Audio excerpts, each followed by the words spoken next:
नमस्कार साथियों, मैं सुनील को स्वागत करता हूँ दिव्या सीरीज की क्लास नंबर तीसरी में। क्योंकि आज से पहले आपकी ट्रिपल सी की 2 क्लास हो चुकी हैं, दिव्या सीरीज की 2 क्लास हो चुकी हैं, जिसमें हमने अपने पहले चैप्टर को बहुत अच्छे से कंप्लीट किया था। उसमें हमने थ्योरी भी पढ़ी थी, थ्योरी के साथ-साथ उसके 200 प्लस इम्पोर्टेंट क्वेश्चन भी पढ़ लिए हैं। यदि आपने पिछली क्लास नहीं देखी है, तो आप इस वीडियो के बाद वो पिछली क्लास ज़रूर देख लीजिएगा। यकीन मानिए वो क्लास आपके लिए बेहद इम्पोर्टेंट होने वाली है।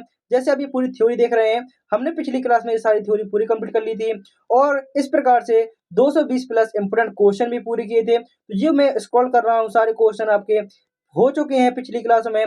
तो आप इस वीडियो के बाद पिछली क्लास जरूर देख लीजिएगा और आपने टॉपिक देख ही लिया होगा कि जो हमारा दूसरा टॉपिक है, दूसरे चैप्टर का नाम क्या है, तो आपको पता होना चाहिए। हमारे दूसरे चैप्टर का नाम है ऑपरेटिंग सिस्टम।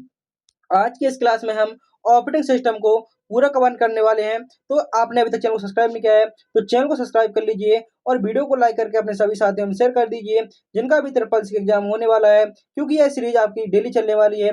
यकीन मानिए, यहाँ पर आपकी थ्योरी के साथ आपके एमसीक्यू भी होंगे। तो आज की क्लास में हम अपने ऑपरेटिंग सिस्टम को पूरा कवर करने वाले हैं। जैसा कि आपने यदि पिछली क्लास देखी है, तो उन साथी को पता भी होगा कि सर पहले एक दिन में पूरी थ्योरी कराते हैं और अगले दिन उसी क्लास के एमसीक्यू होते हैं। तो आज आपकी थ्योरी होगी ऑपरेटिंग सिस्टम की और कल ठीक उसी प्रकार आपके लिए एमसीक्यू होने वाले हैं। तो आपने चैनल को सब्सक्राइब नहीं किया है, तो चैनल को सब्सक्राइब करके वीडियो को उन सभी साथियों में शेयर कर दीजिए, जिनका भी ट्रिपल सी का एग्जाम होने वाला है। और आज आपकी क्लास नंबर 3 है। तो चलिए शुरू करते हैं। ऑपरेटिंग सिस्टम का पहला पॉइंट क्या पूछा गया है, आखिर ऑपरेटिंग सिस्टम है क्या? तो याद रखेंगे, जो ऑपरेटिंग सिस्टम है वह हमारा एक मुख्य सिस्टम सॉफ्टवेयर कहलाता है। इस बात को अच्छे से याद रखेंगे। और आपको इसका पीडीएफ चाहिए हो, तो इसका पीडीएफ सिर्फ 49 रुपए मिलने वाला है।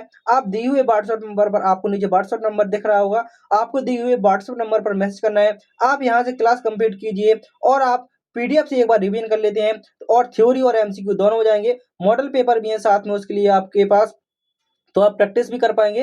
तो सिर्फ़ आपको 49 रुपए में ये ई-बुक मिलने वाली है। दिए हुए व्हाट्सएप नंबर पर आपको मैसेज करना है और आपके पास जैसे ही मैसेज करते हैं, आपके पास एक स्कैनर आएगा। स्कैनर पर जैसे आप 49 रुपए पे कर देते हैं और आप स्क्रीनशॉट भेज देते हैं, आपके पास तुरंत पीडीएफ और जो आपकी ई-बुक है 225 प्लस की पेज की है, तो ई-बुक और पासवर्ड आपके पास दोनों आ जाएगा, जिसके माध्यम से आप ई-बुक को पढ़ पाएँगे। क्लास आपकी डेली 6 बजे यहाँ होगी और आपका प्रैक्टिस आप घर में करेंगे अच्छे से पीडीएफ के साथ, तो आप अपने एग्जाम को बेहतर ग्रेड से पास कर सकेंगे। तो पूछा गया है ऑपरेटिंग सिस्टम क्या है, तो ऑपरेटिंग सिस्टम हमारा एक सिस्टम सॉफ्टवेयर होता है। यह कंप्यूटर को चलाने और नियंत्रित करने का काम करता है। नेक्स्ट पॉइंट है, ऑपरेटिंग सिस्टम हार्डवेयर और यूजर के बीच संपर्क बनाता है। यहाँ पर आपका देखेंगे ऑपरेटिंग सिस्टम लिखा हुआ है, आपको हर जगह पर ओएस लिखा मिलेगा। तो इस बात को आप अच्छे से याद रखेंगे। ओएस का फुल फॉर्म होता है ऑपरेटिंग सिस्टम। जो आपको इंपोर्टेंट पॉइंट देखें, उन सभी को आपको अच्छे से याद करते चलना है। नेक्स्ट क्वेश्चन में पूछा गया है, रिसोर्स मैनेजर के रूप में ऑपरेटिंग सिस्टम। तो ऑपरेटिंग सिस्टम सीपीयू, मेमोरी और स्टोरेज को मैनेज करता है। यह सभी प्रोग्राम को उचित संसाधन देता है। यह ओएस का यह तात्पर्य है कि कौन-सा प्रोग्राम कब चलेगा, कौन-सा प्रोग्राम कब चलेगा, ये कौन तय करता है? तो ये हमारा ऑपरेटिंग सिस्टम तय करता है। संसाधनों का सही उपयोग सुनिश्चित करना। नेक्स्ट पॉइंट है, यूजर और हार्डवेयर के बीच इंटरफेस। तो यूजर और हार्डवेयर के बीच अंतरफेस, जो आपके यूजर ऑपरेटिंग सिस्टम यूजर और हार्डवेयर के बीच मध्यस्थ का कार्य करता है। तो याद रखेंगे, यूजर और हार्डवेयर के बीच कौन कार्य करता है, तो याद करेंगे यूजर और हार्डवेयर के मध्य काम करता है, वो हमारा ऑपरेटिंग सिस्टम होता है। इस प्रकार से सीधे-सीधे क्वेश्चन पूछे जाते हैं। अगला पॉइंट है, यूजर सीधे हार्डवेयर के संपर्क में नहीं रहता। ऑपरेटिंग सिस्टम के आदेश को मशीन भाषा में बदलता है। जो ऑपरेटिंग सिस्टम यूजर के आदेश को मशीन भाषा में बदलता है। जीयूआई और सीएलआई इंटरफेस प्रदान करता है। जीयूआई और सीएलआई को हम आगे पूरा पढ़ने वाले हैं। नेक्स्ट पॉइंट है हमारा कर्नेल। आखिर ये कर्नेल क्या कहलाता है, तो याद रखेंगे, कर्नेल ऑपरेटिंग सिस्टम का मुख्य और आंतरिक भाग होता है। जो कर्नेल होता है, यह हमारे ऑपरेटिंग सिस्टम का मुख्य और आंतरिक भाग होता है। यह सीपीयू, मेमोरी और डिवाइस को नियंत्रित करता है। कर्नेल हमेशा मेमोरी में रहता है। सभी सिस्टम कॉल कर्नेल द्वारा नियंत्रित होते हैं। अगला पॉइंट है सेल। सेल क्या होती हैं, तो सेल यूजर और कर्नेल के बीच की परत होती है। यूजर और कर्नेल के बीच की परत को क्या कहते हैं, तो यूजर और कर्नेल की परत को हम सेल कहते हैं। नेक्स्ट पॉइंट है हमारा, अगले पॉइंट में पूछा गया है, सीखा है कमांड इंटरप्रेटर की तरह यह काम करता है। GUI और CLI दोनों सेल के रूप में होते हैं। अगला पॉइंट है हमारा ऑपरेटिंग सिस्टम। जो ऑपरेटिंग सिस्टम को सिस्टम सॉफ्टवेयर क्यों कहते हैं? आपके दिमाग में यही क्वेश्चन आया होगा, जो ऑपरेटिंग सिस्टम है आखिर इसको सिस्टम सॉफ्टवेयर क्यों कहते हैं? क्योंकि एक कंप्यूटर को चलने के लिए कम से कम एक ऑपरेटिंग सिस्टम की आवश्यकता होती है। यदि आपके कंप्यूटर में ऑपरेटिंग सिस्टम नहीं है तो वह कंप्यूटर एक प्रकार से बेकार माना जाता है। तो कम से कम एक ऑपरेटिंग सिस्टम की आवश्यकता होती है कंप्यूटर चलने के लिए। ऑपरेटिंग सिस्टम की बुनियादी कार्यप्रणाली संभालता है। यह हार्डवेयर को उपयोग बनाता है। सभी एप्लीकेशन सॉफ्टवेयर ऑपरेटिंग सिस्टम पर निर्भर करते हैं। ऑपरेटिंग सिस्टम के बिना कोई सॉफ्टवेयर नहीं चल सकता। सीधा सीधा कहने का मतलब है, जब तक आपके पास ऑपरेटिंग सिस्टम नहीं है तब तक आपका कंप्यूटर के हिसाब से बेकार होता है। नेक्स्ट पॉइंट, बूटिंग प्रक्रिया। जो बूटिंग प्रक्रिया है आखिर ये क्या है? तो याद रखेंगे, जो बूटिंग प्रक्रिया है कंप्यूटर को चालू करने की प्रक्रिया। कंप्यूटर को चालू करने की प्रक्रिया क्या कहलाती है? तो कंप्यूटर को चालू करने की प्रक्रिया बूटिंग प्रक्रिया कहलाती है। बूटिंग में ओएस को मेमोरी में लोड किया जाता है। BIOS और POST सबसे पहले एक्टिव होते हैं। बूट लोडर ओएस को स्टार्ट करता है और BIOS की फुल फॉर्म होती है बेसिक इनपुट आउटपुट सिस्टम और पोस्ट की फुल फॉर्म होती है पावर ऑन सेल्फ टेस्ट। अगला पॉइंट है BIOS की, आपने यहाँ पर फुल फॉर्म देखी, आखिर ये इसकी फुल फॉर्म आप अच्छे से याद कर लेंगे। यह मदरबोर्ड की रोम फ्लैश मेमोरी में स्टोर होता है। कंप्यूटर को चालू होते ही BIOS सक्रिय होता है। BIOS बूटिंग प्रक्रिया को जब आप कंप्यूटर को ऑन करते हैं तब यह आपका स्टार्ट होता है। अगला पॉइंट है पावर ऑन सेल्फ टेस्ट। आखिर ये क्या करता है? जो पावर ऑन सेल्फ टेस्ट होता है यह हार्डवेयर की जांच करने की प्रक्रिया है। रैम, CPU, कीबोर्ड और डिस्क की जांच करता है। पोस्ट बायोस का ही हिस्सा, जो पोस्ट है POST, यह किसका हिस्सा है? तो यह बायोस का ही एक हिस्सा है। नेक्स्ट पॉइंट है हमारा, एरर होने पर बीप साउंड भी देता है। कोल्ड बूटिंग क्या कहलाती है? जो कोल्ड बूटिंग होती है आखिर वो क्या कहलाती है? तो याद रखेंगे, बंद कंप्यूटर को चालू करना कोल्ड बूटिंग कहलाता है। इसे हार्ड बूट भी कहते हैं। पावर बटन से शुरू होता है, जो आपका CPU में पावर बटन होता है इससे शुरू होता है। कंप्यूटर पूरी तरह रीसेट होता है। नेक्स्ट पॉइंट है वार्म बूटिंग। जब आपने कोल्ड बूटिंग पढ़ ली तो वार्म बूटिंग भी जरूरी है। तो वार्म बूटिंग होती है चलते कंप्यूटर को रीस्टार्ट करना, वो आपकी वार्म बूटिंग होती है। जैसे आपका कंप्यूटर चल रहा है और आप उसको रीस्टार्ट कर देते हैं तो वो आपकी वार्म बूटिंग होती है। शॉर्टकट होता है Ctrl+Alt+Delete। इसे सॉफ्ट बूट भी कहते हैं।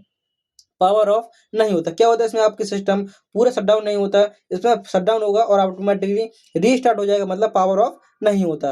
MBR का फुल फॉर्म क्या होता है? तो मास्टर बूट रिकॉर्ड इसका फुल फॉर्म होता है। MBR हार्ड डिस्क का पहला सेक्टर होता है। इसमें बूट लोडर की जानकारी होती है। ऑपरेटिंग सिस्टम को लोड करने में मदद करता है। बूटिंग के लिए अत्यंत आवश्यक फाइल। अगला पॉइंट आपका, इससे जो मैंने जल्दी पढ़ दिया ये आपको कोई ज़्यादा काम का नहीं था, मतलब नॉर्मल था, लेकिन जो आपका इंपोर्टेंट है उस पर हम जरूर अपना पूरा समय देंगे। पूछा गया है बैच प्रोसेसिंग। जो बैच प्रोसेसिंग से आपसे क्वेश्चन सीधे सीधे पूछ जाते हैं। बैच प्रोसेसिंग ऑपरेटिंग सिस्टम, पुराने समय में प्रयोग किया जाने वाला ऑपरेटिंग सिस्टम। याद रखेंगे, पुराने समय में प्रयोग किए जाने वाला ऑपरेटिंग सिस्टम हमारे बैच प्रोसेसिंग के अकॉर्डिंग समान प्रकार के कार्यों को समूह में इकट्ठा करके चलाया जाता है। इसमें यूजर सीधा हस्तक्षेप नहीं होता। इसमें यूजर का सीधा हस्तक्षेप नहीं होता। CPU खाली नहीं रहता, लगातार काम करता है। CPU खाली नहीं होता, लगातार काम करता रहता है। उदाहरण के लिए आपका प्रारंभिक IBM मेन फ्रेम सिस्टम, जो आपके पहले के कंप्यूटर। अगला पॉइंट है मल्टी प्रोग्रामिंग। मल्टी प्रोग्रामिंग का अर्थ क्या होता है? एक समय में कई प्रोग्राम मेमोरी में रखे जाते हैं तो वो हमारा क्या कहलाता है? वो हमारा मल्टी प्रोग्रामिंग कहलाता है। इस बात को याद रखेंगे। CPU खाली होने पर दूसरा प्रोग्राम चलने लगता है। CPU अल्टीजेशन बढ़ाने के लिए प्रयोग किया जाता है। अगला पॉइंट है हमारा मल्टीटास्किंग। जैसे आप देखेंगे मल्टीटास्किंग का अर्थ क्या होता है? आपने मल्टी प्रोग्रामिंग पढ़ा, तो मल्टी प्रोग्रामिंग मतलब एक से अधिक प्रोग्राम चल रहे हैं। ठीक उसी प्रकार मल्टीटास्किंग होता है, एक समय में एक से अधिक कार्य करने की सुविधा हमारी मल्टीटास्किंग कहलाती है।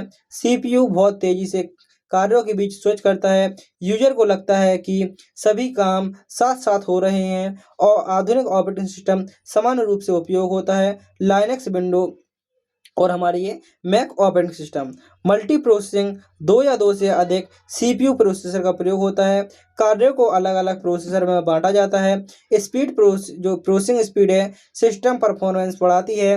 बड़े सर्वर और हाई परफॉर्मेंस सिस्टम में प्रयोग होती है।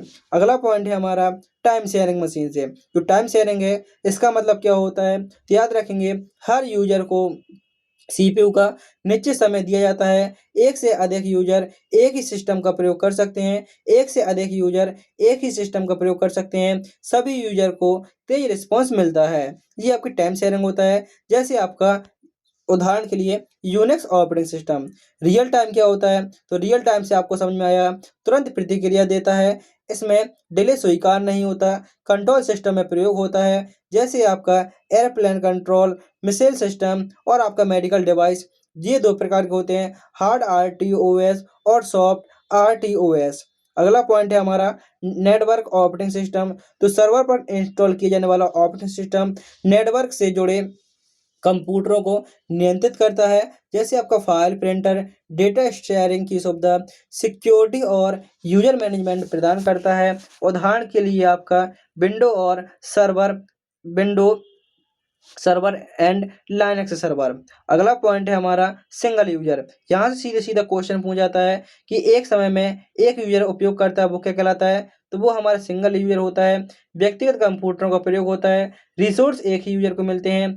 सरल और जटिल, आपको इतना सा पॉइंट याद रखना है। यदि सिंगल यूजर पूछे तो जो आपकी पहली लाइन है, आपको यदि कुछ याद रहे या ना रहे, सिर्फ आपको इस पॉइंट को जरूर याद रखना है। जैसे हमारा सिंगल यूजर के बारे में बात चल रही है, तो आप यहाँ पे देखेंगे जो पहला पॉइंट है इस पॉइंट को भी अच्छे से याद करते चलेंगे। कोई भी हेडिंग आएगी आप उसका सिर्फ इतना पॉइंट अच्छे से याद करते चलेंगे। अगला पॉइंट है multi user. Multi user operating system का याद रखेंगे, एक समय में एक से अधिक यूजर सिस्टम का प्रयोग करते हैं, वो हमारा मल्टी यूजर कहलाता है। और आगे आप ज़्यादा पॉइंट पढ़ना चाहते हैं इनको भी पढ़ सकते हैं। हर यूजर को अलग अलग संसाधन मिलते हैं। सर्वर और टाइम शेयरिंग सिस्टम में उपयोग होता है। सिक्योरिटी और रिसोर्स मैनेजमेंट मजबूत होता है, जैसे आपका लाइनक्स और यूनिक्स। जो मैंने आपको बताया हेडिंग के नीचे वाली लाइन आपके लिए बेहद इंपॉर्टेंट होगी। अगला पॉइंट है एमएस डॉस। जो आपका लोकप्रिय operating system M S DOS. आखिर ये क्या है, तो एम एस डॉस की फुल फॉर्म होती है माइक्रोसॉफ्ट डिस्क ऑपरेटिंग सिस्टम। याद रखेंगे एम एस डॉस की फुल फॉर्म क्या होती है, तो एम एस डॉस की फुल फॉर्म होती है माइक्रोसॉफ्ट डिस्क ऑपरेटिंग सिस्टम। आखिर इसका पुराना नाम क्या था, तो माइक्रोसॉफ्ट द्वारा विकसित पुराना operating system. Command line user face. जो आपकी कमांड लाइन इंटरफेस है, जो आपकी फुल फॉर्म CLI की full form command line interface है। सिर्फ इसमें कमांड दी जाती थी। जो आपका वर्तमान देखेंगे GUI चल रहा है, लेकिन जो आपका MS DOS है वो है आपका CLI बेस्ड था। माउस और GUI सपोर्ट नहीं था, ग्राफिक्स सपोर्ट नहीं करता था। सिंगल यूजर सिंगल टास्किंग, कम मेमोरी में कार्य करता था। फाइल एक्सटेंशन आधारित EXE शुरुआती पर्सनल कंप्यूटरों में प्रयोग हुआ। उसके बाद जो आपका देखेंगे वर्तमान में सबसे ज़्यादा चलने वाला हमारा ऑपरेटिंग सिस्टम कौन सा है, तो वो है हमारा विंडो। माइक्रोसॉफ्ट द्वारा विकसित है आपका GUI ऑपरेटिंग सिस्टम है। GUI की फुल फॉर्म होती है ग्राफिकल यूजर इंटरफेस। माउस और कीबोर्ड दोनों को सपोर्ट करता है। मल्टीटास्किंग और मल्टी यूजर दोनों है। मल्टीटास्किंग भी है और मल्टी यूजर भी है, वो है हमारा विंडो ऑपरेटिंग सिस्टम। और यह आपका GUI आधारित बेस्ड है। GUI की फुल फॉर्म होती है ग्राफिकल यूजर इंटरफेस। हार्डवेयर और सॉफ्टवेयर के साथ कंपोर्ट कॉम्पेटिटेबल सबसे अधिक प्रयोग किए जाने वाला आपका जो डेस्कटॉप ऑपरेटिंग सिस्टम है, सबसे ज़्यादा इसी का प्रयोग होता है। अगले पॉइंट है हमारे, थोड़ा यहाँ से देखेंगे विंडो से। विंडो ये आपका सीधे एग्जाम फोकस से है।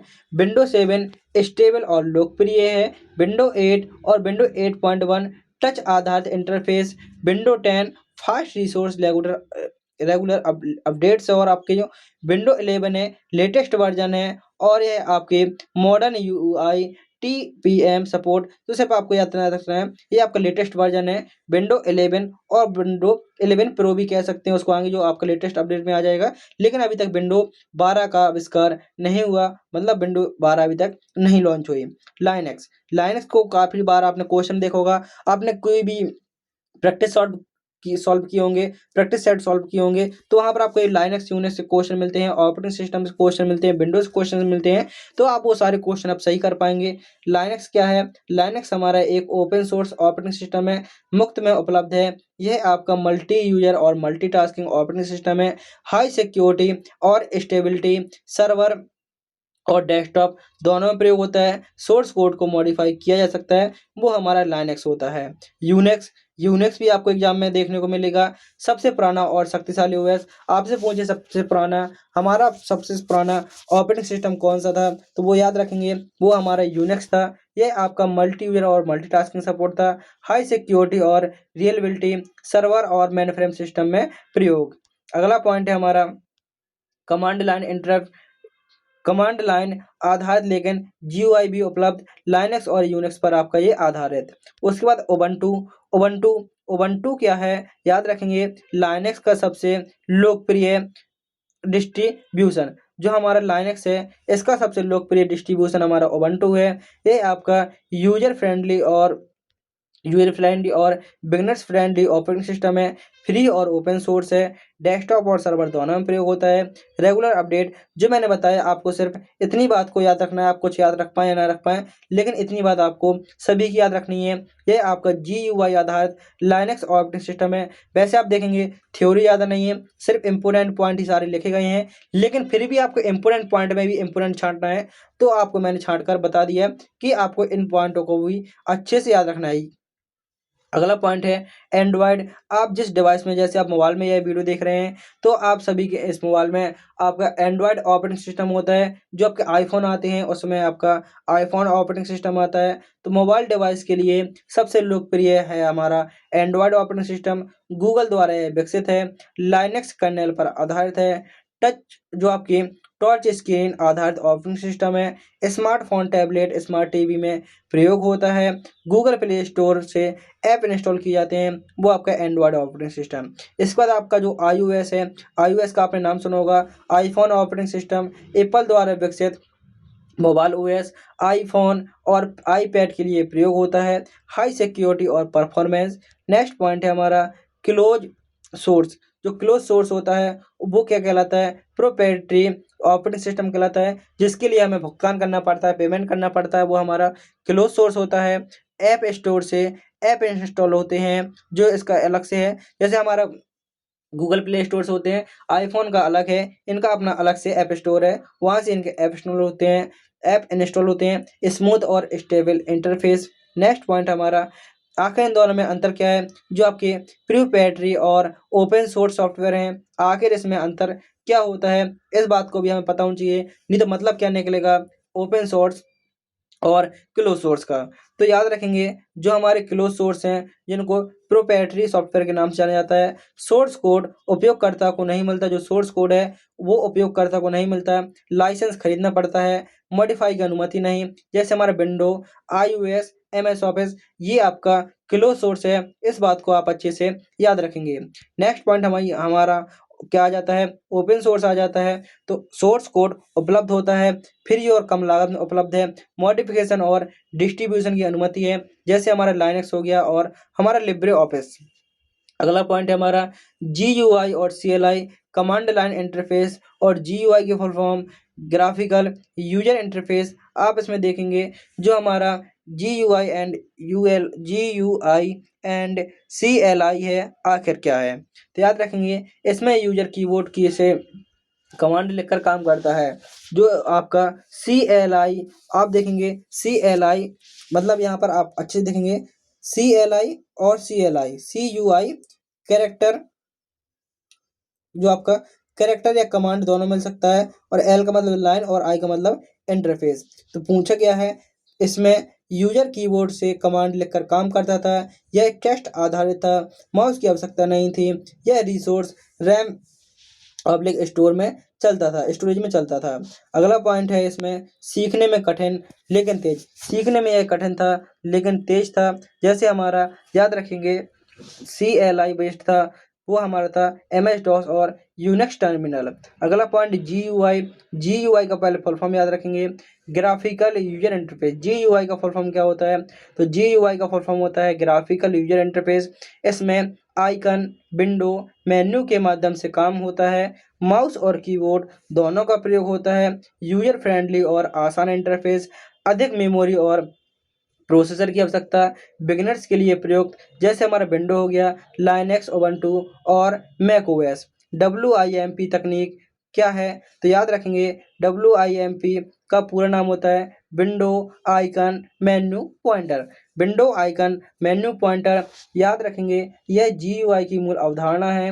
विंडो अलग अलग स्क्रीन एप्लीकेशन है। जो आपकी विंडो है उस पर आपके अलग अलग स्क्रीन और एप्लीकेशन है। आइकन फाइल और प्रोग्राम के चित्र हैं। और जो आपके मेनू है, मेनू क्या कहलाते हैं? वो आपकी कमांड की सूची कहलाते हैं। और जो आपका पॉइंटर है वही आपका माउस कर्सर होता है। जैसे आपसे पूछ सकता है पॉइंटर क्या कहलाता है, तो आप याद रखेंगे वह माउस का कर्सर होता है।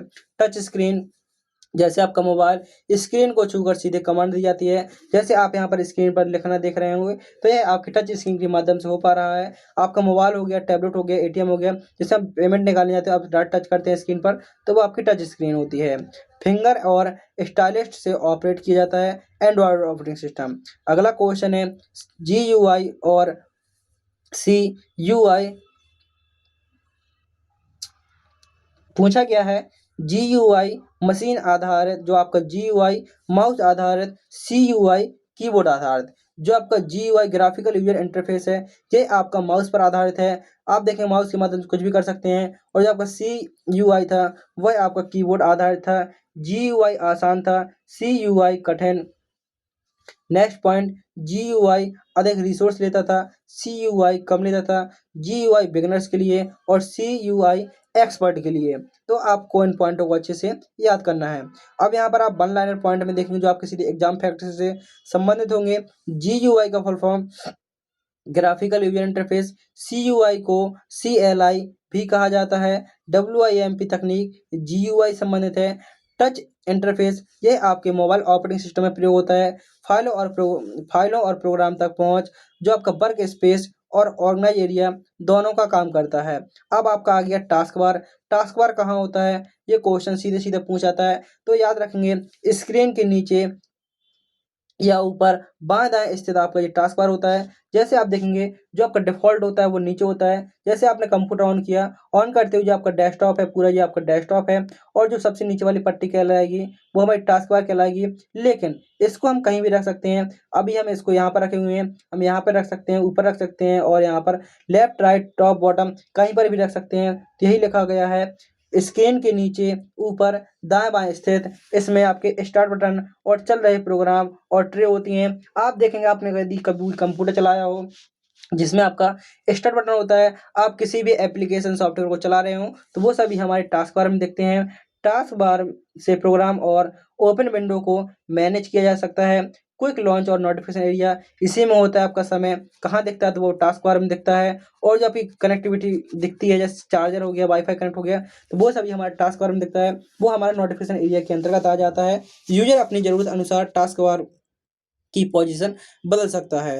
अगला पॉइंट है हमारा सिस्टम ट्रे। सिस्टम ट्रे आखिर क्या है? तो याद रखेंगे टास्क बार के दाईं ओर स्थित छोटा हिस्सा, इसमें clock, volume, network, battery, notification area दिखते हैं जो सिस्टम ट्रे होते हैं। जैसे अभी क्लॉक हुई, समय दिख रहा है, वॉल्यूम दिख रहा है, नेटवर्क, बैटरी, नोटिफिकेशन एरिया, ये आपके सिस्टम ट्रे होते हैं। बैकग्राउंड में चल रहे प्रोग्राम की जानकारी देता है। सिस्टम ट्रे से क्विक सेटिंग एक्सेस किए जाते हैं।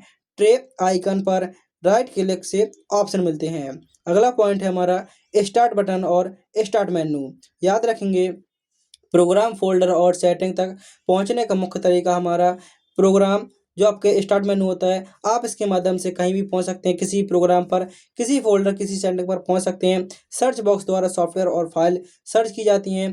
पावर ऑप्शन आपके शट डाउन, रीस्टार्ट, स्लीप के ऑप्शन आपके यहीं पर मिल जाते हैं स्टार्ट मेन्यू में। विंडो 10 11 में टाइल्स रिसेंट ऐप भी स्टार्ट मेन्यू में दिखते हैं। शॉर्टकट से यूजर आसानी से एप्लीकेशन खोल सकते हैं। आइकन क्या कहलाते हैं? तो याद रखेंगे फाइल, फोल्डर या छोटे प्रोग्राम चित्र हमारे आइकन होते हैं। डेस्कटॉप पर आसानी से एक्सेस के लिए रखे जाते हैं। आइकन पर डबल क्लिक से प्रोग्राम ओपन होती है। आइकन लेबल नाम बताते हैं। शॉर्टकट आइकन पर छोटे तीन निशान होते हैं। अगला पॉइंट है हमारा शॉर्टकट आइकन। आखिर ये शॉर्टकट आइकन क्या है तो याद रखेंगे, फाइल या प्रोग्राम का सीधा रास्ता होता है, सीधा रास्ता देता है। डेस्कटॉप पर शॉर्टकट दिखाकर डायरेक्ट एक्सेस मिलता है। आपको शॉर्टकट के माध्यम से डायरेक्ट रास्ता मिल जाता है। और आपके शॉर्टकट आइकन पर छोटा तीर का निशान होता है। सोर्स फाइल को मूव डिलीट करने से शॉर्टकट कम जो आपका शॉर्टकट है ये काम करता रहता है।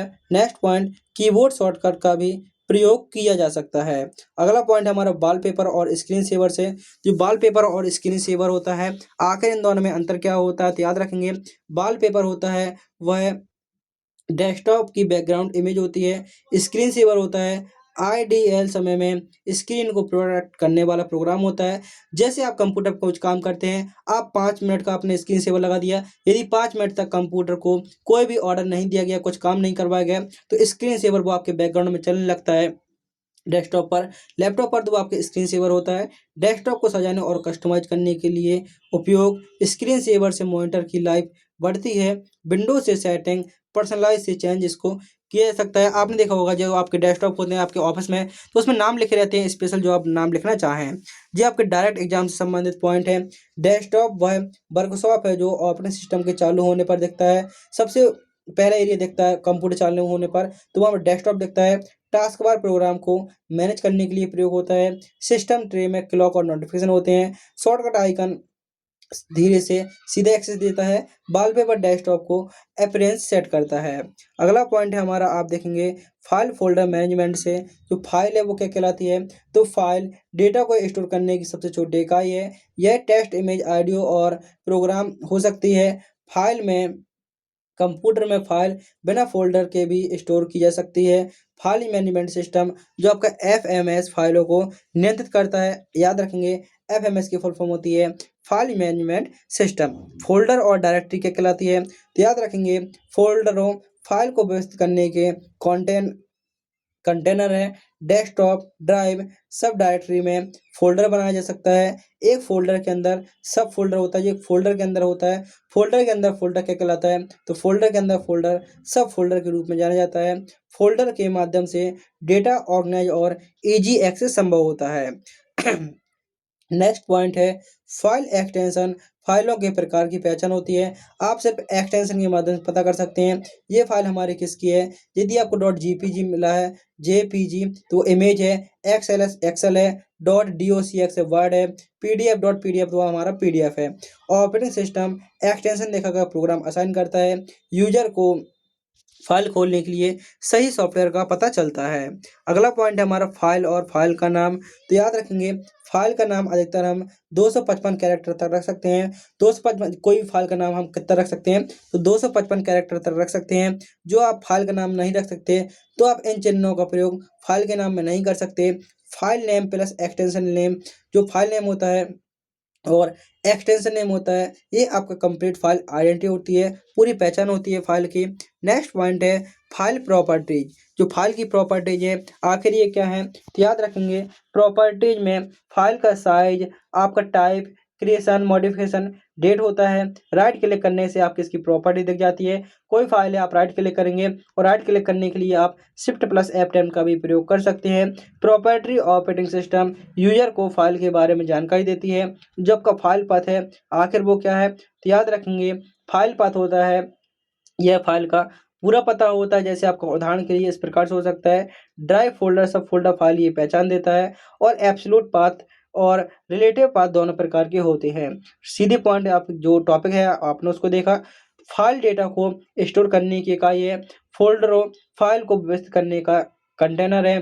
फाइल एक्सटेंशन से फाइल का प्रकार पता चलता है। मैक्सिमम फाइल का नाम 255 कैरेक्टर तक का होता है। फाइल पाथ फाइल का पूरा पता बताता है कि आपकी ये फाइल किस फोल्डर में है, किस फोल्डर के अंदर है, तो ये सारी जानकारी आपको बताता है। नेक्स्ट पॉइंट है हमारा कंट्रोल-C।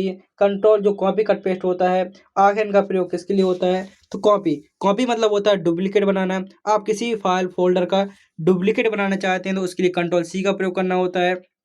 ओरिजिनल फाइल जगह, जो ओरिजिनल फाइल है जगह पर बनी रहती है और आप उसको कहीं पर भी कॉपी कर सकते हैं। कॉपी करने के लिए कंट्रोल सी का प्रयोग और पेस्ट करने के लिए कंट्रोल प्लस बी का प्रयोग किया जाता है। ठीक उसी प्रकार कट करने के लिए कंट्रोल एक्स, फाइल को एक जगह से हटाकर दूसरी जगह ले जाना, वो हमारा कट होता है। और जो आप पेस्ट करते हैं तो वो कंट्रोल बी के माध्यम से नई लोकेशन पर आप उसको स्टोर कर देते हैं।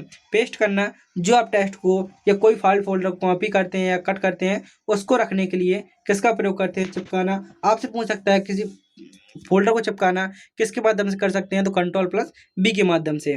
किसी फाइल या फोल्डर का नाम बदलना, फाइल या फोल्डर को रीनेम करने के लिए कौन सी कुंजी का प्रयोग करते हैं? तो फाइल या फोल्डर का रीनेम नाम बदलने के लिए F2 का प्रयोग करते हैं। तो याद रखेंगे, नाम बदलने के लिए किसका प्रयोग करेंगे? F2 का। आप राइट क्लिक करके भी नाम बदल सकते हैं, लेकिन शॉर्टकट कुंजी पूछेगा तो F2 होगी। नेक्स्ट पॉइंट है हमारा डिलीट। तो आप किसी फाइल या फोल्डर को डिलीट करते हैं तो वो हमारे रिसाइकिल बिन में जाती है। आप किसी फाइल या फोल्डर को डिलीट कर देते हैं तो वो रिसाइकिल बिन ऑप्शन में चला जाता है। और यदि आप उसको वापसी करना चाहें तो आप उसको वापसी कर सकते हैं। लेकिन आपका जो अगला पॉइंट है परमानेंटली डिलीट, आप किसी फाइल फोल्डर को हमेशा के लिए हटाना चाहते हैं तो आप उसको शिफ्ट प्लस डिलीट के माध्यम से हटाएंगे तो वो फाइल आपकी हमेशा के लिए हट जाएगी, वो आपके रिसाइकिल बिन में भी नहीं जाती है। तो यदि आप फाइल को सिर्फ हटाना चाहते हैं तो आप डिलीट बटन प्रयोग करेंगे और हमेशा के लिए हटाना चाहते हैं तो उसको शिफ्ट प्लस डिलीट के माध्यम से हटाएंगे। रिसाइकिल बिन, आखिर रिसाइकिल बिन क्या होता है? तो डिलीट की गई फाइलों को अस्थायी रूप से स्टोर करना। जो आपने फाइल डिलीट कर दी है वो अस्थायी रूप से रिसाइकिल बिन में स्टोर हो जाएगी, आप इसको रीस्टोर वापसी कर सकते हैं। ये आपके, यदि आप यहाँ से आप परमानेंट डिलीट कर देते हैं तो ये आपकी फाइल हमेशा के लिए डिलीट हो जाएगी। शॉर्टकट कुंजी डेस्कटॉप राइट क्लिक और एम्प्टी रिसाइकिल बिन से आप इन फाइलों को हमेशा के लिए हटा सकते हैं। नेक्स्ट पॉइंट है विंडो कंट्रोल्स। जो आपकी विंडो सिस्टम में कंट्रोल पैनल होता है, आखिर इसका क्या कार्य होता है? तो याद रखें, जो कंट्रोल पैनल होता है कंप्यूटर के सभी सेटिंग और कॉन्फ़िगरेशन बदलने का मुख्य स्थान। यहाँ पर आपके सभी वो ऑप्शन होते हैं जो आपके कंप्यूटर सेटिंग से संबंधित होते हैं। तो याद रखें, जो कंट्रोल पैनल होता है इसमें जैसे आपका सिस्टम हो गया, हार्डवेयर हो गया, सॉफ्टवेयर हो गया, यूजर अकाउंट हो गया, सिक्योरिटी हो गई, मैनेज, ये सभी को कौन करता है? तो वो आपका कंट्रोल पैनल होता है। जैसे आप कंट्रोल पैनल खोलेंगे आपको माई अकाउंट मिलेगा, यूजर अकाउंट मिलेगा, उसके माध्यम से आप अंदर जाएंगे तो आपको सारे ऑप्शन मिल जाएंगे। विंडो 10 या 11 में control panel, start menu, search, control panel. मतलब क्या करना है आपको? सबसे पहले आपको स्टार्ट बटन पर क्लिक करना है, वहां पर आपको कंट्रोल पैनल जैसे आपको ढूंढना है, स्टार्ट मेन्यू पे जाना है, सर्च करना है कंट्रोल पैनल, उसके माध्यम से आप कंट्रोल पैनल पर पहुंच सकते हैं। अगला पॉइंट है हमारे यूजर अकाउंट से। आपने देखा होगा एक कंप्यूटर पर जब आपका कंप्यूटर ओपन होता है तो उसमें 2 यूजर अकाउंट या 3 यूजर अकाउंट भी होते हैं। जैसे एक घर में 2 लोग होते हैं तो 2 लोगों का अलग अलग यूजर अकाउंट होता है, दोनों में अलग अलग एप्लीकेशन सॉफ्टवेयर होते हैं। तो आखिर वो क्या होते हैं? तो याद रखेंगे, कंप्यूटर में 2 प्रकार के अकाउंट होते हैं। पहला होता है आपका एडमिनिस्ट्रेटर, जो आपका एडमिनिस्टर फुल एक्सेस और सेटिंग बदल सकता है। मतलब कहने का एक पूरा मालिक होता है, जबकि जो स्टैंडर्ड यूजर होता है वो लिमिटेड एक्सेस, सिर्फ अपने काम कर सकता है, इससे अधिक नहीं। नेक्स्ट पॉइंट है यूजर नए अकाउंट बना और हटा सकता है। जो यूजर है वो नए अकाउंट को बना भी सकते हैं, हम इसको कभी भी हटा सकते हैं। यूजर में अपना अकाउंट टाइप को बदलना भी संभव होता है। नेक्स्ट पॉइंट है पासवर्ड लगाना। क्या हम अपने, जो आप कंप्यूटर ओपन होता है लॉगिन प्रोसेस में हम पासवर्ड लगा सकते हैं? तो आप बिल्कुल पासवर्ड लगा सकते हैं। कंप्यूटर को अनऑथराइज एक्सेस से बचाने के लिए किसका प्रयोग करते हैं? पासवर्ड का प्रयोग करते हैं। कंप्यूटर को अनाधिकृत से, कि हमारा कंप्यूटर है सिर्फ हम बस चला पाएं, तो उसके लिए हम किसका प्रयोग करते हैं? पासवर्ड का प्रयोग करते हैं। पासवर्ड लगाकर लॉगिन करना आवश्यक। विंडो 10 या 11 में कंट्रोल आल्ट डिलीट के माध्यम से हम पासवर्ड को चेंज कर सकते हैं। जो विंडो 10 और 11 है, कंट्रोल आल्ट डिलीट के माध्यम से हम पासवर्ड को चेंज कर सकते हैं। स्ट्रॉन्ग पासवर्ड में आपका अपर केस होना चाहिए, लोअर केस, नंबर, सिंबल, ये सभी होने चाहिए। इस प्रकार से आपका पासवर्ड हार्ड हो जाता है। जैसे आपने पासवर्ड बनाया CCC जी, आपने 3 कैपिटल बना दिए, उसके बाद एट द रेट लगा दिया, उसे आपने एग्जाम लिख दिया स्मॉल में, और आपने 3 4 5 ऐसे कुछ नंबर डाल दिए। इस प्रकार से आपका पासवर्ड कठिन हो जाता है। नेक्स्ट पॉइंट है डेट और समय। जो आपका डेट और टाइम है, इसमें आपको सिस्टम में आप इसको बदल सकते हैं। सिस्टम में डेट और टाइम को बदलना, सबसे पहले आप क्या करेंगे, जैसे आपका टाइम जोन है, क्लॉक फॉर्मेट 12 घंटे या 24 घंटे की आप सेट कर सकते हैं। ऑटोमेटिकली अपडेट ऑन का रहता है कि आप इसको अपने मन से, जैसे आप ऑन ऑफ पे जाएंगे ऑटोमेटिकली ऑन ऑफ हो जाता है, कि जैसे आपका कंप्यूटर समय गलत हो गया है तो आप उसको ऑटोमेटिक अपडेट कर सकते हैं। जो आपका import scheduling, file time stamp और सिक्योरिटी में के लिए टाइम डेट होना सही होता है। नेक्स्ट पॉइंट है डिस्प्ले सेटिंग। जो डिस्प्ले सेटिंग होती है स्क्रीन की रेजुलेशन, ब्राइटनेस, ओरिएंटेशन और स्केलिंग बदलना, ये सभी हमारी डिस्प्ले सेटिंग होती हैं, जिसमें हम multiple monitor support, colour calibration और नाइट लाइट भी सेट की जा सकती है। शॉर्टकट कुंजी राइट क्लिक करेंगे और डिस्प्ले की सेटिंग के माध्यम से हम इसको चेंज कर सकेंगे। इसके बाद हमारा माउस आता है। माउस की सेटिंग को कैसे बदलेंगे, तो माउस में आपको देखेंगे लेफ्ट बटन और राइट बटन होते हैं। हम इन दोनों को आपस में स्विच कर सकते हैं, मतलब लेफ्ट बटन को राइट बटन और राइट बटन को लेफ्ट बटन में कन्वर्ट कर सकते हैं। जो पॉइंटर होता है, पॉइंटर स्पीड, स्पीड जो आपका स्क्रॉल स्पीड और डबल क्लिक स्पीड, जो आपकी डबल क्लिक की स्पीड होती है, माउस पॉइंटर स्कीम और विजुअलिटी कस्टमाइज, मतलब इसमें काफ़ी सारे ऑप्शन होते हैं जिनको आप माउस को ऐड कर सकते हैं। जो आपका लेफ्ट बटन है वो राइट क्लिक करेगा और राइट है वो लेफ्ट बटन, आप उनको भी चेंज कर सकते हैं। स्पीड को धीमा कर सकते हैं, जो कर्सर का साइज है उसको छोटा बड़ा कर सकते हैं, रंगीन कर सकते हैं, तो वो आप माउस की सेटिंग के माध्यम से चेंज कर सकते हैं। अगला पॉइंट है हमारा इसमें सॉफ्टवेयर इंस्टॉल करना। सॉफ्टवेयर को इंस्टॉल करना क्या कहलाता है, तो याद रखेंगे बेकार या अनवांटेड प्रोग्राम को हटाना, मतलब जो बेकार हो चुके हैं प्रोग्राम और अनवांटेड हैं जिनकी हमें आवश्यकता भी नहीं है, तो उनको हम हटा सकते हैं। कंट्रोल पैनल पे जाएंगे और हम प्रोग्राम और फीचर से उसको अनइंस्टॉल कर देंगे। विंडो ऐप स्टोर से भी अनइंस्टॉल किया जा सकता है, डिस्क स्पेस बचाने और सिस्टम परफॉर्मेंस बढ़ाने के लिए जरूरी। अगला पॉइंट है हमारा प्रिंटर जोड़ना और हटाना। प्रिंटर को जोड़ना और हटाना, ऐड रिमूव मतलब होता है कि प्रिंटर इंस्टॉल करना और उसको रिमूव करना। कंट्रोल पैनल डिवाइस में आपको प्रिंटर एंड डिवाइस मिल जाएगा और ऐड ए प्रिंटर के नाम से उसको ऐड कर सकते हैं। डिफ़ॉल्ट प्रिंटर सेट करना और प्रिंटर प्रॉपर्टीज बदलना। नेटवर्क प्रिंटर भी इसमें मैनेज किए जाते हैं। अगला पॉइंट है हमारा जो सीधे सीधे हमारे कमांड से क्वेश्चन पूछ जाते हैं, तो याद रखेंगे लाइनक्स कमांड में जो आपको सबसे ज़्यादा कमांड पूछ जाती हैं, ऑपरेटिंग सिस्टम जो आपको दूसरा चैप्टर है ट्रिपल सी का जो फेवरेट भाग होता है वो होता है हमारा कमांड से क्वेश्चन पूछ जाता है। आपने अभी तक पूरा ट्रिपल सी का जो ऑपरेटिंग सिस्टम है उसको बहुत अच्छे से पूरा कंप्लीट किया। अब इसके बाद आप देखेंगे जो कमांड है, आप इन कमांडों को अच्छे से याद रखेंगे।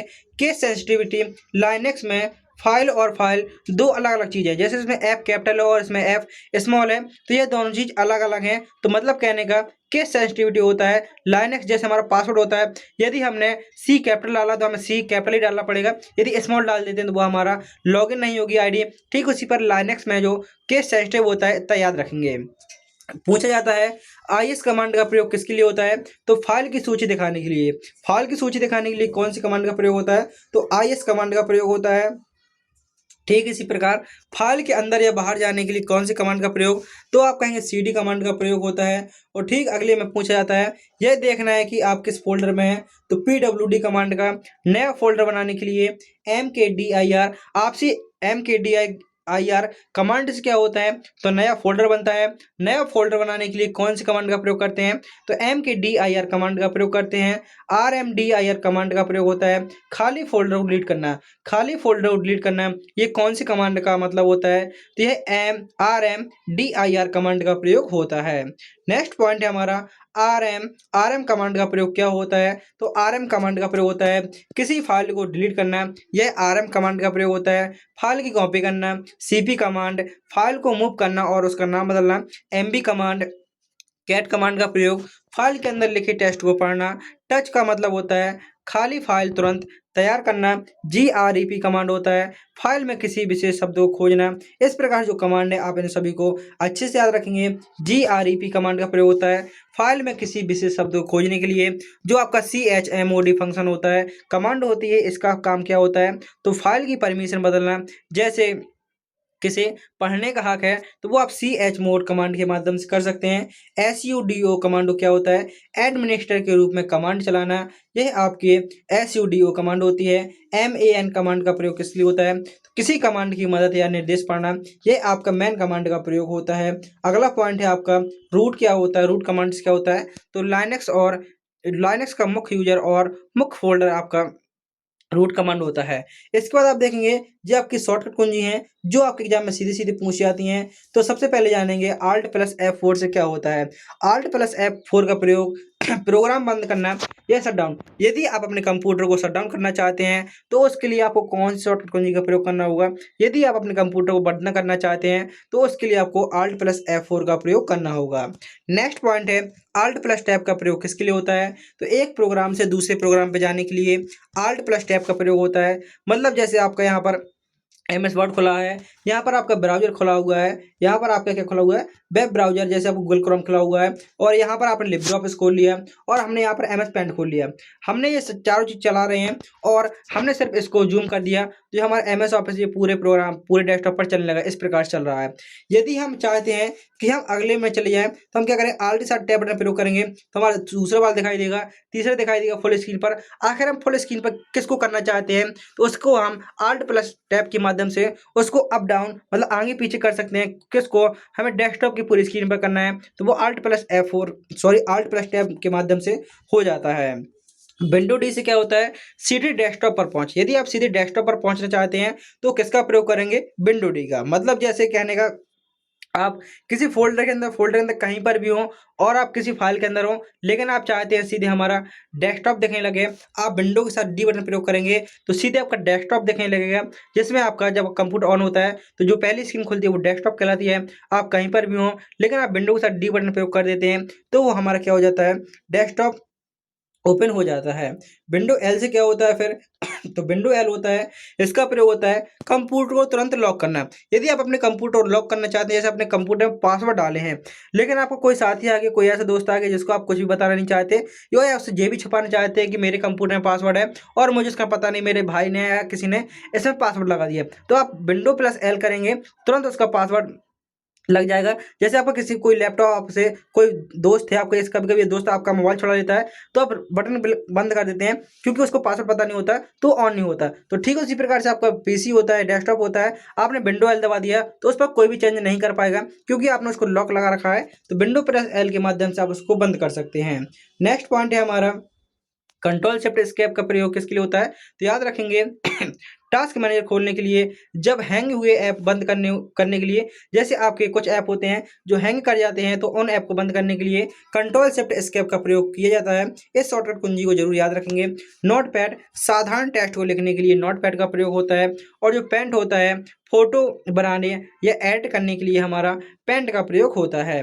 नेक्स्ट पॉइंट हमारा सिस्टम सुरक्षा और मेंटेनेंस से है डिस्क क्लीनअप। जो डिस्क क्लीनअप है आखिर ये क्या है तो याद रखेंगे फालतू फाइलों और टेम्परेरी फाइल हटाकर डिस्क स्पेस बचाना। वो क्या है तो वो हमारा डिस्क क्लीनअप। कंट्रोल पैनल पर जाएंगे, एडमिनिस्ट्रेटिव टूल और डिस्क क्लीनअप के माध्यम से हम इसको साफ कर सकते हैं जिस प्रकार से आपका मोबाइल में होता है। नेक्स्ट पॉइंट है कंप्यूटर की परफॉर्मेंस और स्पीड बढ़ाने में मदद करता है। ओल्ड टेम्परेरी इंटरनेट फाइल और रिसाइकिल में साफ करना शामिल है। नेक्स्ट पॉइंट है डिफ फ्रेगमेंटेशन। जो डिस्क डिफ्रेगमेंटेशन है आखिर ये क्या है तो याद रखेंगे हार्ड डिस्क के डेटा को ऑर्गेनाइज करके एक्सेस स्पीड बढ़ाना। फ्रेगमेंटेड फाइल कॉन्टिन्यूस स्पीड में अरेंज होती हैं। Control panel administrative tools. Next point आपका केवल एचडीडी के लिए एसएसडी में डिफ्रेग की जरूरत नहीं। अगला पॉइंट हमारा सिस्टम रीस्टोर। तो याद रखेंगे कंप्यूटर को पुरानी सुरक्षित स्थिति से वापस ले जाना। कंप्यूटर को किसी पुरानी सुरक्षित स्थिति में वापस ले जाना वो आपका सिस्टम रीस्टोर होता है। जैसे आपका अपडेट, सॉफ्टवेयर इंस्टॉलेशन या वायरस के बाद सिस्टम को रीस्टोर कर सकता है। नेक्स्ट पॉइंट आपका control panel recovery open system store. अगला पॉइंट आपका रीस्टोर पॉइंट पहले से सेट होना चाहिए। अगला पॉइंट हमारा फायरवॉल है जिसमें आपसे पूछा गया है फायरवॉल इंटरनेट से आने वाले अनऑथराइज एक्सेस और थ्रेड्स को ब्लॉक करना ये किसका कार्य होता है तो ये फायरवॉल कार्य होता है। विंडो फायरवॉल डिफ़ॉल्ट ऑन रहता है। नेटवर्क सिक्योरिटी बढ़ाने के लिए इनेबल डिसेबल किया जाता है। आउटबाउंडिंग और इनबाउंडिंग ट्रैफिक मॉनिटर करता है। तो इस प्रकार से आप देखेंगे थोड़ा और बचा हुआ है, आपका ये चैप्टर खत्म ही होने वाला है। विंडो डिफेंडर क्या है तो याद रखेंगे विंडो के साथ आने वाले built in antivirus, virus, malware, spyware और थ्रेड्स से प्रोटेक्शन देता है। जो आपका वायरस वाला साइबर सिक्योरिटी वाला है, लास्ट चैप्टर है, उसमें हम वायरस, मेलवेयर, स्पाईवेयर और एंटीवायरस उन सभी को बहुत अच्छे से करेंगे। रियल टाइम प्रोटेक्शन और automatic sense control panel, window security, virus threat protection, safe system को सेफ और सिक्योर रखना। नेक्स्ट पॉइंट है स्क्रीन लॉक। स्क्रीन लॉक में याद रखेंगे मोबाइल की सुरक्षा के लिए पैटर्न, पेन, फिंगरप्रिंट, उसी प्रकार जिस प्रकार से आपका मोबाइल लॉक होता है, अनऑथराइज एक्सेस से रोकना। बायोमेट्रिक लॉक जैसे आपका फेस लॉक की से सिक्योरिटी बढ़ाते हैं। स्क्रीन लॉक हमेशा इनेबल करना रिकमेंडेड है। अगला पॉइंट है आपका ऐप स्टोर और प्ले स्टोर। तो याद रखेंगे ऐप स्टोर आप इनका किसके लिए प्रयोग करते हैं, तो आप कहेंगे ऐप स्टोर और प्ले स्टोर के माध्यम से हम किसी भी ऐप को डाउनलोड कर सकते हैं। वेरीफाई ऐप ही इंस्टॉल करनी चाहिए। मतलब आपको एक बात यहाँ से यही याद रखनी है कि यदि आपको कोई ऐसा ऐप किसी वीडियो किसी प्रमोशन में मिल जाए कि आप इस ऐप को डाउनलोड कीजिए तो आपको पैसा मिलेगा, और वह ऐप आपका प्ले स्टोर में नहीं है तो आपको गूगल से वो ऐप कभी भी इंस्टॉल नहीं करना चाहिए, क्योंकि वो हानिकारक होता है। आपको सिर्फ अपने मोबाइल में वही ऐप चलानी चाहिए जो प्ले स्टोर में आपको नॉर्मल मिल जाए। अगला पॉइंट है हमारा हॉटस्पॉट और वाईफाई। तो इनका भी अच्छे से जानते हैं आप। हॉटस्पॉट का प्रयोग कब किया जाता है, तो मोबाइल से इंटरनेट शेयर करना, और वाईफाई का प्रयोग होता है कि आपको जो हॉटस्पॉट खोला है उसको कनेक्ट करने के लिए वाईफाई का प्रयोग होता है। वाईफाई का फुल फॉर्म वायरलेस फिडेलिटी होता है। तो वायरलेस इंटरनेट कनेक्शन के लिए वाईफाई का प्रयोग होता है। डेटा शेयरिंग और नेटवर्क मैनेजमेंट के लिए जरूरी होता है, और सिक्योरिटी के लिए स्ट्रॉन्ग पासवर्ड और इनक्रिप्शन इस्तेमाल होता है। इस प्रकार से आप देखेंगे हमारा जो दूसरा चैप्टर था ऑपरेटिंग सिस्टम पूरा कंप्लीट हो चुका है। आज की क्लास में हम अपना पहला क्वेश्चन दिखा देते हैं। इसी प्रकार आपका जो चैप्टर खत्म हुआ है, क्वेश्चन नंबर 1 में पूछा गया ऑपरेटिंग सिस्टम का पहला क्वेश्चन, ऑपरेटिंग सिस्टम को सरल शब्दों में कैसे परिभाषित किया जाता है। तो याद रखेंगे जो आपका सिस्टम सॉफ्टवेयर है, सिस्टम सॉफ्टवेयर जो कंप्यूटर को मैनेज करता है। ऑप्शन नंबर हमारा सी सही आंसर होगा। आज की अंतिम क्लास का जो आपका ऑपरेटिंग सिस्टम है, इसकी आज की आपकी अंतिम क्लास है जिसमें हमने अपनी थ्योरी को पूरा कंप्लीट कर लिया। इसके बाद आपकी जो कल क्लास आएगी इसमें हम ऑपरेटिंग सिस्टम के पूरे एमसीक्यू कवर करेंगे। लगभग 200 क्वेश्चन हम ऑपरेटिंग सिस्टम के पूरा कवर करेंगे। जैसे हमने पहले चैप्टर का पूरा 200 क्वेश्चन कवर किए और इसकी थ्योरी कंप्लीट की, इसी प्रकार से हमारा ऑपरेटिंग सिस्टम आज कंप्लीट हो गया। अब कल हम इसके थ्योरी वो आपके एमसीक्यू कंप्लीट करेंगे। जब आपके एमसीक्यू कंप्लीट हो जाएंगे उसके बाद आपका अगला चैप्टर आएगा जो आपको सभी की डिमांड है, लिब्रे ऑफिस। तो लिब्रे ऑफिस को भी हम परसों की क्लास में पढ़ रहे होंगे, थ्योरी और फिर थ्योरी के साथ बहुत अच्छी तरीके से। तो यदि आप चैनल पर नए आए हों तो चैनल को सब्सक्राइब कर लीजिए और वीडियो को लाइक करके अपने सभी साथियों में शेयर कर दीजिए जिनका भी ट्रिपल सी एग्जाम होने वाला है। और यदि आपने पिछली क्लास नहीं देखी है तो आप पिछली क्लास जरूर देख लीजिएगा, क्योंकि आपके लिए इतनी मेहनत से, और यकीन मानिए अब ये क्लास आपको सारी फ्री मिल रही है, क्योंकि मैं यहाँ पर आपको फ्री में वो सब कुछ दे रहा हूँ जो आपको यूट्यूब पर कोई नहीं देता, कि आपको थ्योरी भी दूं, थ्योरी के साथ एमसीक्यू भी दूं, पूरी थ्योरी आपकी वन लाइनर में जिस प्रकार से आपका पेपर पूछा जाता है। तो वीडियो को ज़्यादा से ज़्यादा अपने उन सभी साथियों में शेयर करें जिनका भी ट्रिपल सी का एग्जाम होने वाला है। इस प्रकार से आप यदि ई बुक लेना चाहते हैं तो आप दिए हुए व्हाट्सएप नंबर पर मैसेज कर सकते हैं, और यह ई बुक आपको सिर्फ 49 रुपये में मिलेगी। कब तक मिलेगी, तो यह किताब आपको सिर्फ 49 रुपये में इसी महीने जो आपका फरवरी का माह चलने वाला है इस तक मिलने वाली है। दिव्यास मिलते हैं अगली वीडियो में, जब तक के लिए जय हिंद, जय भारत, वंदे मातरम। अपनी तैयारी में लगे रहिए, यकीन मानिए आपका पेपर बहुत अच्छा होगा और आप बहुत अच्छी ग्रेड से पास होंगे। वंदे मातरम।